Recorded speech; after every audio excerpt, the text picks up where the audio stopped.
Hey, this is Heidi Dawson. If you love all things health and wellness and style of any kind, hang out here with me each week. I'm obsessed with never-ending improvement, and it's all in an effort to help each one of us live a wildly successful lifestyle.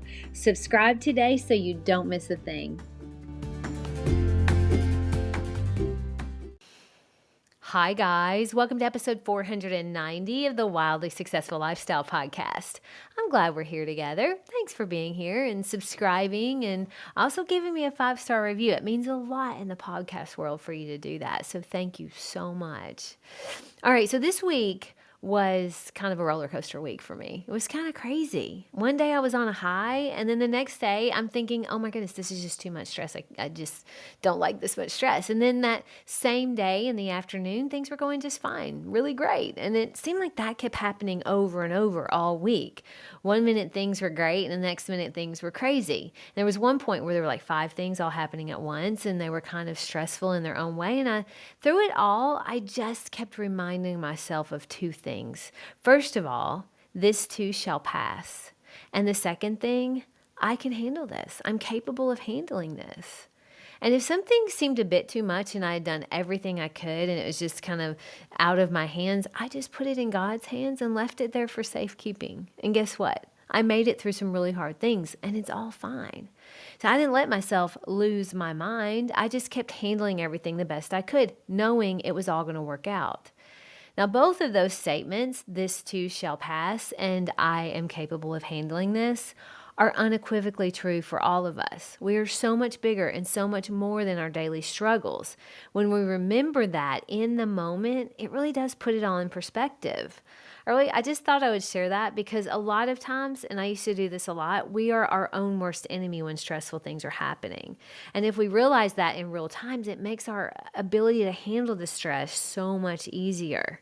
You can handle the things that are put in front of you. Make sure to remind yourself that anytime you're going through hard things, you can handle it and make things better than they are, not worse. Find and focus on what is working. That's how you'll find a solution. All right, so every single one of us, I believe, was put here for a reason, for a purpose. And some will fulfill that purpose and some may not. I mean, we're all given everything inside of us that we need to be successful and to be great.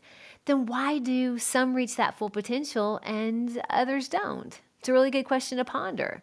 I mean, you have been you since you were born into this world, and I've been me. No matter how my body looks, I'm still that same consciousness that was a little baby and then a 5-year-old little girl, the same consciousness when I'm sick or when I'm well. Have you ever thought about that? You're the same consciousness you were born with. You've just developed and taken shape based on what you've been exposed to. Now, when we were children, our parents or caregivers had a lot of influence over who we became.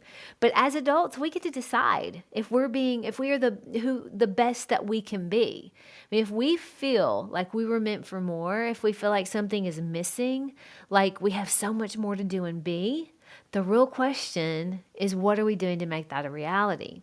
I read something from a Wayne Dyer book the other day that my body is in a larger part controlled by my mind. And that made me wonder, though, and I even wrote down the question to myself, if my mind is controlled by me, who is me? Who am I? Who is this consciousness that controls my mind? What I've been reading and really beginning to understand is that is God consciousness that is me. But that begs an even bigger question then. If our consciousness that we were born with is God consciousness, then why do we do and think things that I don't think God would do and think? If my consciousness is God consciousness, why am I not perfect? I wrote that question down, and then something sent me to a few pages back in the book I was reading. Something just sent me to a few pages back. It was kind of interesting, and there was the answer. Ask and you shall receive, right? It's so fun when things like that happen. But the answer came in the form of a quote that I had read earlier, and I just didn't get it the way I should have. So here's the quote. It was by a Chinese philosopher, and it says this: when our sense of sight and hearing are distracted by the things outside without the participation of thought, then the material things act upon the material senses and lead them astray. The function of the mind is thinking. When you think, you keep your mind.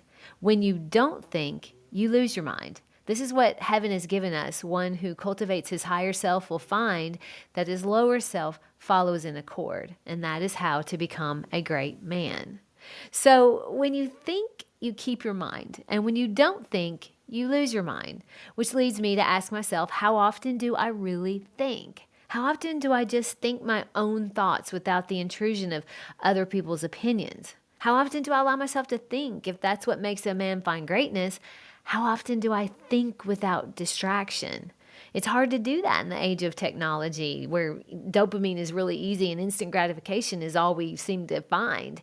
I mean, when dopamine is so easily attained by reaching for our phone, how do we ever stop? How does it matter that we stop? Is it hurting us really to scroll for hours a day? What's the problem if that makes us happy? Well, the problem is, if you really think about it, it isn't making you happy. It's distracting you from your purpose. It's distracting you from your own greatness. It is literally stopping you from thinking. And there's no one else that's going to stop you from distracting yourself with your phone but you. How often do you listen to your higher self when it whispers, hey, put the phone down? That's just a question I think we all really need to ask ourselves anymore. As I drive around, I see people in their cars, they're on their phones. I see them at restaurants, they're on their phones. They'll be sitting with their kids and they're on their phones. The kids are even on the phones. You know, your higher self, it's sending you hints all the time. How many times have you been scrolling and just had this feeling like, what am I doing? How often do you grab the phone in the car and you think, man, I shouldn't be doing this? How many times have you been sitting across from the person you love most in the world and you're on your phone and you want to put it down, but you don't? The part of you that wants you to put the phone down, that's a hint from your higher self. Or maybe you have this thought like, I want to go to the gym, but then the moment passes and you don't. Or maybe you wake up and tell yourself, I'm only eating healthy food today. That's your higher self looking out for you. But then someone brings your favorite cookies. My husband Eric was telling me how at work people a lot of times will bring cakes and cookies into the break room, and he laughed because they bring it to work to get it away from their house so that they don't eat it all. But then Eric has to fight with himself all day to not eat a cookie. You see, his higher self has set ideas of what food he'll eat and what he won't eat. And the other day he got really tempted and went over to the box of cookies and saw the ingredient list, which was, it was over 50 items. He sent me a picture of it, but it included chemicals. And to say the least, it was just obviously nothing in there that was going to be good for him. Well, he ended up not eating a cookie, and that's really hard to do. I don't know that I could do that. But there's a lot of times that we have these little hints of things that are good and things that you're like, oh, I should do that. That's a hint from your higher self. The other morning, like every morning, I talk to you guys about this a lot. My brain just wanted me to go jump first thing on X to see what was going on. I even heard myself justifying it by saying, oh, just get on there for a minute and then you can start your meditation and journaling. But I overruled it. And it was honestly one of my better meditations that I've had, and I'm so thankful for that. There are a lot of times when I notice the hint and I don't listen, and I end up wishing I did.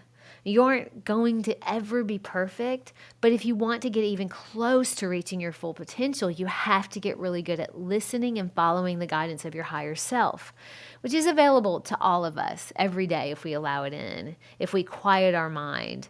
And that could be in so many different ways. It could be a walk in nature. It could be spending time cuddling your pets or going for a run with no music. There are so many ways for your higher self. Now, some may call it your intuition or your gut feeling, but there's so many ways for it to reach you and give you guidance. But it's up to you whether you act on it. My challenge to you today is to get really good at noticing when your higher self is trying to guide you. Maybe it's a gut feeling. Maybe it's your intuition. But how often are you listening? Share this with 3 people who inspire you to be your best self. I love you guys. I'll talk to you in a few days. Don't forget to subscribe and share with your friends, because we're just going to keep going bigger and better places together, and I love that about us. Talk to you in a few days.